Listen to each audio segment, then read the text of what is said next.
Doctor صاحب، پاکستان کے موجودہ حالات کے بارے میں آپ کیا رائے رکھتے ہیں؟ بس یار، یہ جو ہے نا بڑا ٹچی ٹاپک ہے نا. بڑا آپ کو حالات آج کل نظر آ رہے ہیں کس طریقے سے حالات ہیں ہمارے ملک کے. اور میرا خیال ہے کہ میرا خیال اس سے نیچے نہیں اور گر سکتے. ہمارے اخلاق بالکل ختم ہو گئے، ہمارے اندر کرپشن ریمپٹ ہو گئی ہے، اور کوئی اچھائی کی اور برائی کی تمیز کوئی نہیں رہی. اور اس وقت بڑا سخت ایک ویکیوم ہے لیڈرشپ میں. میں جب میں میڈیکل کالج میں پڑھتا تھا کئی میں، تو میں جب گریجویٹ کر گیا تو میں پھر میں اسپورٹس سے بڑا ایفیلیٹڈ تھا، کرکٹ ٹینس وغیرہ ساری کھیلتا تھا. تو ہمارے پروفیسر آف یورولوجی تھے ڈاکٹر فروخ احمد خان. تو انہوں نے مجھے کہا، نعمان یار، you will be the doctor of the Pakistan team. تم ایسے کر رہے ہیں ان کے ساتھ قذافی اسٹیڈیم میں آسٹریلینز آئے ہوئے، تو تم ان کے ساتھ جا کے اٹیچ ہو جاؤ. تم ٹھیک ہے، یو کین ڈو اٹ. میں نے کہا ہاں جی. میں تو میری تو زندگی کا مقصد پورا ہو گیا. اس وقت تو آئی واز سارے میرے ہیروز ہی آئے ہوئے ادھر. تو میرا اس وقت first time contact Imran Khan سے ہوا. دیٹ واز مائی فرسٹ، جو مجھے ابھی تک یاد پڑتا ہے. میرا مطلب پڑھ تو رہے تھے عمران آ رہا ہے جا رہا ہے آ رہا ہے جا رہا ہے، لیکن وہ جو تھا نا ایک جو کلوز انکاؤنٹر ہوتا ہے نا آدمی سے، وہ میری زندگی میں بہت بڑا امپیکٹ تھا. اس عمران نے میں تو پیویلین میں ان کے ساتھ بیٹھتا، میں نے عمران کو مذاق کرتے نہیں دیکھا. میں نے عمران کو بات کرتے، فضول بات کرتے نہیں سنا. سارے لوگ بس رہے ہیں، مذاق کریں گے، عمران آ رہے جا رہے، لوگ چیخیں مار رہے ہیں، لڑکیاں چیخیں مار رہی ہیں، عمران خان، عمران. وہ تو use like a Greek god اس زمانے میں. آپ سوچ بھی نہیں سکتے وہ کتنا خوبصورت اس وقت، کیا اس کی پرسنالٹی. یار 6 فٹ 2 انچ بندہ تھا، اور فاسٹ بالر اور بلا، اور پھر کریکٹر وائز.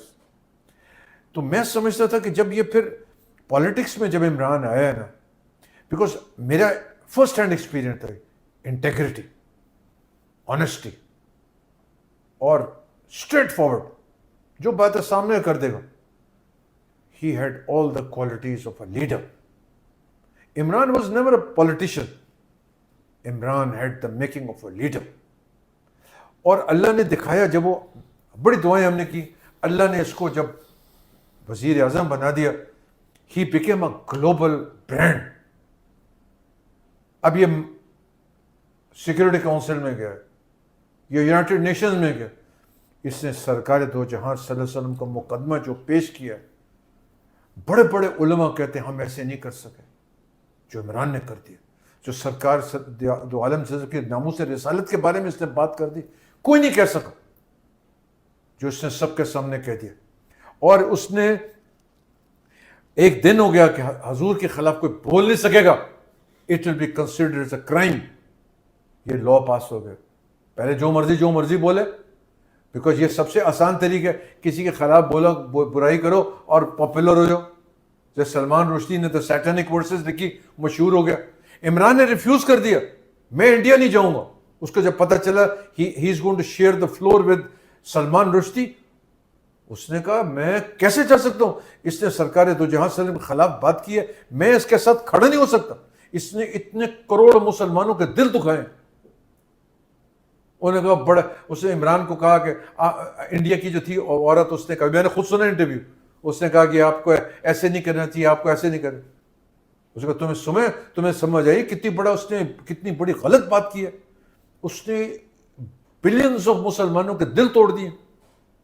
اس کے لیے پرائیویٹ جہاز نے لے کے جانا تھا اس کو انڈیا، اور to share the platform with Salman Rushdie. نہیں گیا. بہت بڑی بات ہے. اور ابھی نندن اٹیک کیا تھا، کیسے عمران نے ڈیسیشن لی، اور کسی نے ایسی ڈیسیجن نہیں لے سکتا. تو اللہ نے اس کو لیڈرشپ کوالٹیز دی ہیں. اور اس وقت میں یہ نہیں کہتا پاکستان کا لیڈر ہے، اسلام اس وقت عمران اس وقت اسلام کا لیڈر ہے. اور ہی ریپرزینٹس، اور ان کو پتہ ہے اسلام فلسطینی اس کے لیے دعائیں کرتے ہیں، کو پتہ ہے یہ ہمارا کیس لڑ سکتا ہے. اس کو بند کی ایسے نکال بھی نہیں رہے. تو میرے نزدیک اگر کوئی لیڈر ہے اس وقت دنیا میں تو عمران خان ہے. کیونکہ میں اردوغان کو بھی اچھا آدمی سمجھتا ہوں، لیکن اردوغان اسرائیل کے خلاف بول نہیں سکا. ان کی ایمبیسی ہے ترکی کے اندر، عمران نے کلین کہہ دیا. قائد اعظم نے بھی کہا تھا ہم کبھی نہیں ریکگنائز کریں گے. بھائی فلسطینیوں نے ان کو اجازت دی ہمارے گھر ہو، تمہارے مہمان ہو. وہ انہی کے گھر آ کے انہی کو لوٹ کے لے گئے، ان کو گھروں سے نکال دیا. یہ کس طرح کی بات ہے یار؟ تو how can you accept them? تو اس وقت بہت زبردست ویکیوم تھا. لیکن اب آپ جانتے ہیں کہ کس کس نے کیا رول پلے کیا ہے. بہت افسوس کی بات ہے، کیونکہ ان سب کو اللہ کے سامنے کی کٹہری میں ایک دن کھڑا ہونا ہے. اور یہ ایسے ہو نہیں سکتا کہ یہ دنیا میں اسکاٹ فری نکل جائیں. یوسف علیہ السلام کو 11 سال جیل میں رکھا گیا. اللہ کے جلیل القدر نبی ہیں، اور عمران نے آواز لگائی تھی کہ میں مدینہ کی ریاست بنانا چاہتا ہوں. اب اللہ اس کا امتحان لیں گے، اور اللہ نے اس کو دکھایا، ساری دنیا کو دکھا دیا کہ کس طریقے سے اس نے امتحان میں سرخرو ہوا ہے. اللہ نے دکھوا دیا، کوئی نہیں کر سکتا. اس طرح کا کوئی انسان آج تک آپ نے دیکھا نہیں ہوگا. تو الحمدللہ مجھے اللہ کی ذات سے امید ہے کہ انشاءاللہ عمران ایک دن باہر بھی آئے گا، اور اللہ نے اس سے کام لینا ہے اس وقت. اس لیے اللہ نے اس کی ایسی حفاظت بھی کی ہے.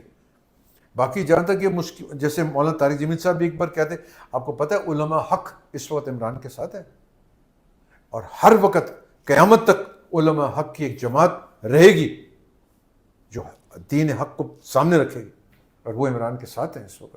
اور انہوں نے کہا ہے کہ ہاں، مولانا طارق جمیل نے کہا کہ بھی رات کتنی بھی لمبی ہو جائے ایک دن صبح تو ہوگی.